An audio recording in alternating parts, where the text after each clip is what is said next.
Hello everyone! Some of your favorite One Piece characters such as Sanji, Nami, Franky, and Ivankov are created with inspirations from real-life people, pop culture, or historical figures. I believe even Joyboy is an inspired character. In this video, I am ranking these characters based on how confident I am about their inspirations, and you will find my theory about Joyboy at the very end. Let's start with the characters we're absolutely sure about. These are confirmed by Oda himself, so there's no debate here. Aokiji, also known as Kuzan, is inspired by Yūsaku Matsuda, a famous Japanese actor. Aokiji's laid-back personality and appearance are directly modeled after Matsuda's role in Detective Story. Oda has openly stated this in interviews. Even Aokiji's unshaven look and cool demeanor are spot-on reflections of Matsuda's portrayal. なんか変だな。君、どこ行ってんだ君は。すいません。デートかまた。お客さん来てんだからお茶出しなさい。はい。何してんだ。はい。バカ者が。それとも一緒かよ。Kizaru, or Borsalino, is inspired by Kunie Tanaka, another Japanese actor. From his speech patterns to his look, Kizaru is a clear homage to Tanaka's character in Truck Yarō. His slow, deliberate way of speaking and smug expressions mimic Tanaka's performance. Even Kizaru's name, Borsalino, comes from the title of a movie starring Tanaka, making the connection undeniable.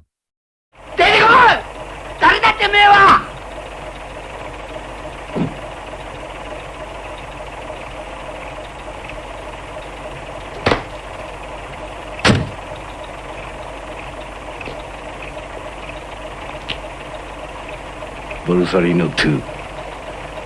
俺に見覚えねえのか。んなもの違うかこんにゃろてめえ何の恨みがあってあんなことやりやがったてめえは忘れても俺は忘れねえぜ Akainu, or Sakazuki, draws inspiration from Bunta Sugawara, a legendary Japanese actor. Akainu's intense demeanor and sense of justice mirror Sugawara's role in Battles Without Honor and Humanity. Sugawara was known for his tough, no-nonsense characters, which perfectly align with Akainu's brutal approach to justice. なんよ、わしが言っちゃろうか。やられたんはわしの友達じゃし、やってもいいんで人頼んだら、あんたら恥かこが。こんな道具持っちょるんか。持っちょらんよ。どこぞで探してくるけ。今どこにおるんかいの。そこの飲み屋で暴れちょるが。おい、こんなもしやってくれるならこれ持ってきゃ。Next, we have characters whose inspirations are widely accepted and supported by strong evidence. Eustass Kidd takes inspiration from Captain William Kidd, a real-life pirate. Even his name is a direct nod to this infamous Scottish pirate. Captain Kidd was known for his rebellious streak and dramatic rise and fall, which resonate with Eustass Kidd's ambitious and fierce personality. His aggressive and chaotic energy is a perfect modern reinterpretation of the historical figure. Jewelry Bonny channels the spirit of Bonney, another historical pirate. Bonny's carefree and fierce attitude reflects Bonney's rebellious nature as one of history's most famous female pirates. Her appetite and boldness echo the audacious life of the real-life pirate, making her a modern counterpart. Sanji is inspired by Steve Buscemi, specifically his role in Reservoir Dogs. Oda revealed in an SBS that Sanji's suave demeanor and sharp style were influenced by Buscemi's character. From his iconic cigarette to his sharp suits, Sanji embodies the cool yet edgy vibe of Buscemi's portrayal. Even Sanji's sharp tongue feels like a nod to Buscemi's fast-talking characters. You really think we were set up? Do you even doubt it, man? I don't think we got set up. I know we got set up. I mean, really, seriously, where did all those cops come from, huh? 1 minute they're not there, and the next minute they're there? I didn't hear any sirens. The alarm went off, okay? When an alarm goes off, you got an average of 4 minutes response time. Unless a patrol car is cruising that street at that particular moment, you got 4 minutes before they can realistically respond.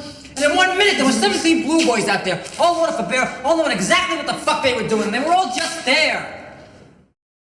Capone Bege is inspired by Al Capone, the notorious mobster. From his name to his mafia-inspired behavior, Bege is a walking homage to one of history's most infamous gangsters. His castle-like devil fruit power even resembles the fortresses associated with mafia bosses. Bege's loyalty to his family and calculated nature scream mobster kingpin. Now we're getting into characters where the connections are plausible, but not officially confirmed. Franky's eccentric personality and exaggerated expressions seem heavily influenced by Jim Carrey's comedic style. His over-the-top behavior and energetic antics feel like a tribute to Carrey's iconic roles in the Ace Ventura movies. It is imperative that we recover the sacred animal. If not, the peaceable Wachatis will assuredly be obliterated. The Wachutus are bloodthirsty. They consider its disappearance both an insult and a curse.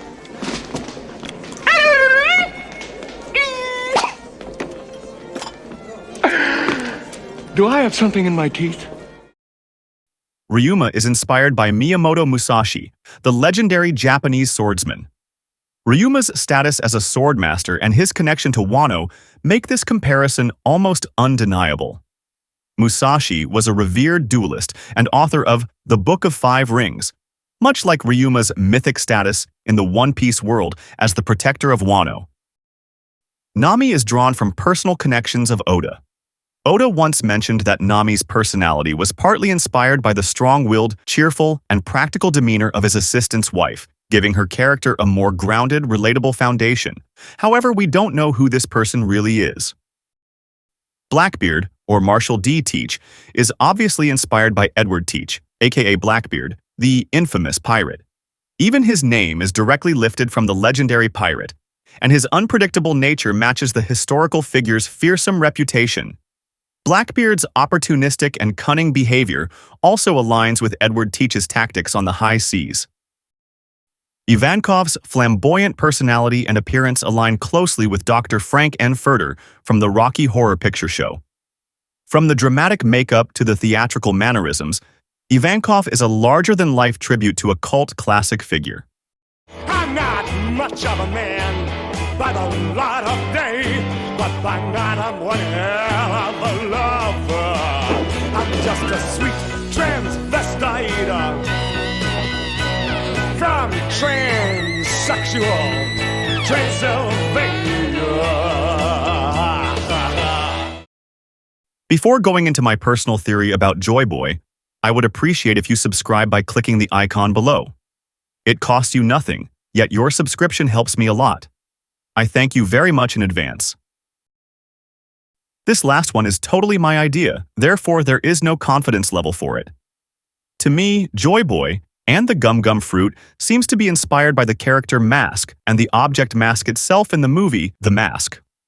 Both characters symbolize unrestrained freedom, humor, and a break from the ordinary, embodying the idea of liberation through chaos and joy. The mask transforms its wearer into a reality-defying force of nature, much like Luffy's transformation into the sun god Nika, channeling Joyboy's essence to bend the laws of physics and make everyone laugh. The mask's origins, tied to Loki, the Norse god of mischief, parallel Joyboy's mythical status as a figure of change and revolution, destined to reshape the world. This connection highlights how Oda might have drawn inspiration from the mask's exuberance and larger-than-life presence to craft the enigmatic and legendary Joyboy. This is an interesting piece, Mr. Ipkiss. Looks like 4th or 5th century Scandinavian, possibly a representation of one of the Norse night gods, maybe Loki. Loki? Who's Loki? The Norse god of mischief.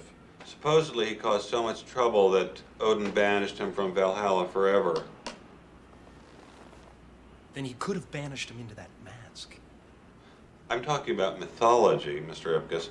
This is a piece of wood. It's incredible how Oda blends history, pop culture, and his imagination to create such a vibrant world. Which of these inspirations surprised you the most? What do you think about my idea for Joyboy and the Gum Gum Fruit? Let me know in the comments below. See you next time.